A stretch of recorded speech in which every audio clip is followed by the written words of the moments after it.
What's up guys, Ryan here from Mud Gunner, and today I wanted to show you guys some cool rifles. I just added a scope to another one of my guns, and I would say it's mostly done, but things are always changing, so nothing is ever for sure done. So I figured today's video is going to be AR10s because that's what I added a scope to. The first one that you could probably see, this is my SR25, so Knights Armament SR25. I've had this one for a little bit now. I have not shot it because there was an issue, or there still is an issue, but now I know the fix to it.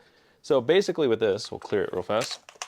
With this one, when I function check it, if I dry fire the gun and then try to pull the charging handle back, it is stuck.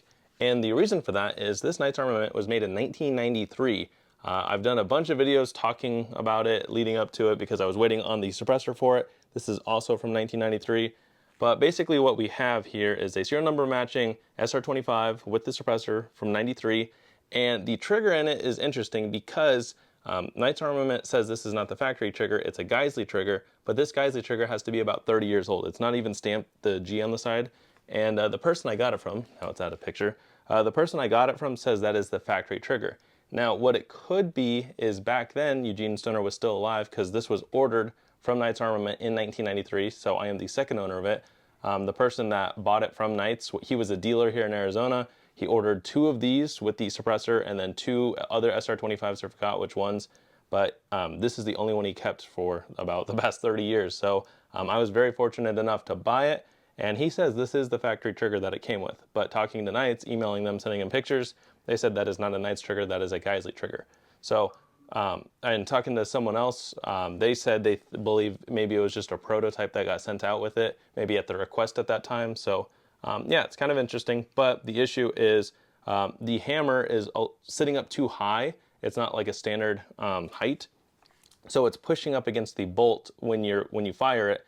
Now, when you shoot it, there's probably enough force to cycle it, but in dry firing, basically if I were to dry fire this and try to pull it back, it would get stuck. The way I would clear that is to mortar it by hitting it on something hard while pulling the charging handle. So not ideal, and I wouldn't want to consistently shoot it like that. So what I'm going to do is, apparently these take just standard AR triggers. I might have to pay attention to the pins because he was talking about like large pins. But I'm going to just swap the trigger with something more modern, hopefully still a Geisley. And he said that should fix it to the where I would dry fire it and be able to rack it back no problems. And then you guys will see this being shot on the channel because I've been wanting to shoot it for a long time and I'm very excited. So currently it has a Leupold Mark IV. This is an 8.5 to 25 by 50 and it's a first focal plane scope. This is kind of modernized because at the time it would have come with a carbon fiber handguard. I still have that handguard. It would have come with an A2 stock. I do not have the stock for it yet, but I will get one. And it would have had roughly a Leupold Mark IV, 3.5 to 10 by 50 or by 40, 3.5 to 10 by 40. There's a picture online of one that has another fixed 10 power scope. I forgot who makes it.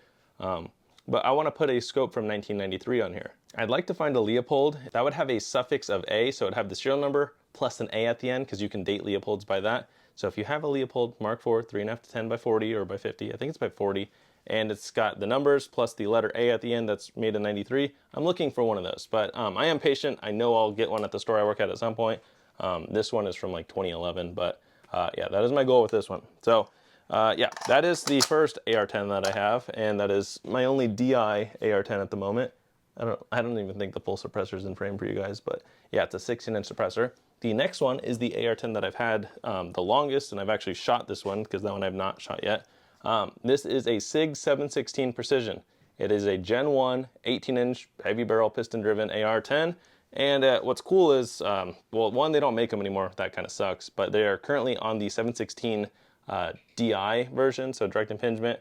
But I really like this one. The furthest I've shot it so far is only 600 yards, which is not very far for what it's potentially capable of. I mean, this should be a 1,000-yard rifle, but yeah, I just haven't had the chance to shoot it at 1,000 yards yet. But that is my goal at some point, is to shoot all my long-range guns 1,000 yards or further. I am not a precision shooter, but I would like to learn. And I buy these guns and build them up with the intentions that at some point in my life, I'll be able to shoot long range, you know, pretty often. So I'm not worried that I'll never be able to shoot long range just because I'm not doing it now. I will for sure be able to shoot long range at some point in my life consistently. So yeah, this is a SIG 716. I like it. This one is stock from the factory other than the muzzle device and the scope. So from the factory, oh, and I guess the angled grip. From the factory, from SIG, it came with a Harris bipod. It came with a Geisley trigger. I believe it should have come with this Magpul grip because I didn't change it. I know it for sure came with a Magpul PRS stock. Factory charging handle, I tried to swap it out one time. Apparently it's a very specific size charging handle, because I don't like this one. It's kind of slick, like it's easy to just slide your hand off, so I would prefer a Radian, but apparently they don't fit. I added the Magpul AFG here, and then at first I had a Vortex Viper 4 to 16 by 50 on it.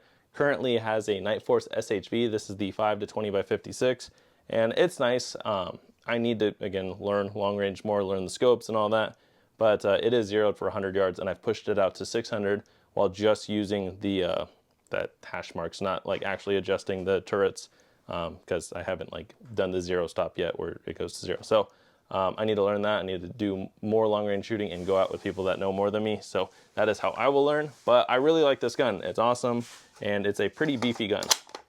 So that is my second one here. And then the last one I want to show you is one that you guys may have seen, but you haven't seen it with the scope. This is my HK MR762A1, and this one's pretty sweet. I have an Atlas bipod on here, and then this one takes its own proprietary mag, unfortunately, but that's okay. We have a few. This one's cool. So it's got some upgrades to it. It's got the extended quad rail. I think it's a 12-inch quad rail. It's got a Geisley trigger. I think this is the factory charging handle, but it's got the factory stock, factory charging handle. They ship with a Magpul grip, which I do not like. So I bought an HK V2 grip. It is the version 2. I don't know if that's the only thing it's called, but just the more recent HK grip. I would have preferred a V1, but honestly, this one's growing on me. I ordered it from the HK website, and it's nice because I think it's dumb that they have their own stock and they sell their own grip, but they don't ship with their own grip, especially for an expensive rifle. So yeah, shipped with a Magpul grip, but yeah, I just added this Nightforce. This is an NXS 3.5 to 15 by 50. It's in the Nightforce mount, or they're both in the Nightforce mounts on those. But yeah, I'm gonna shoot it.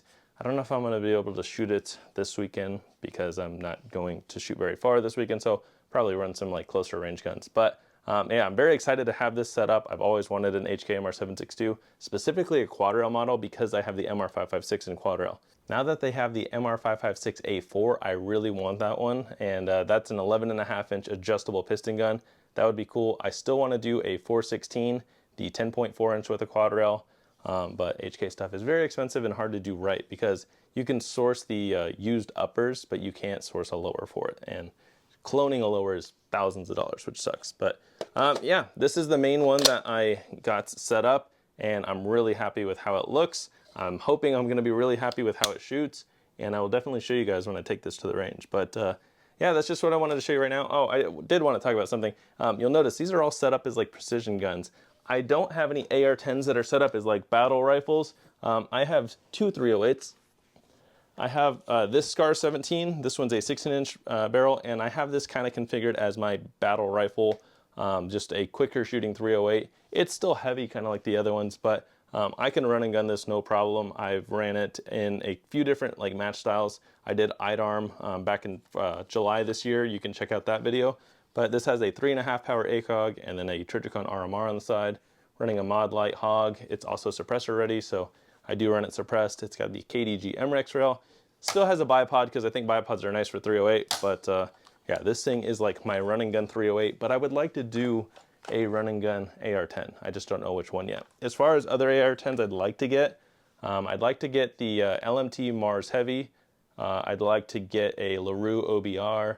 I'm trying to think of other ones that would be kind of cool to get, because I do like the higher end guns. You guys probably know that, but yeah, that's just kind of on the list. I also have a 10-inch Scar 17 that I just recently did a video on.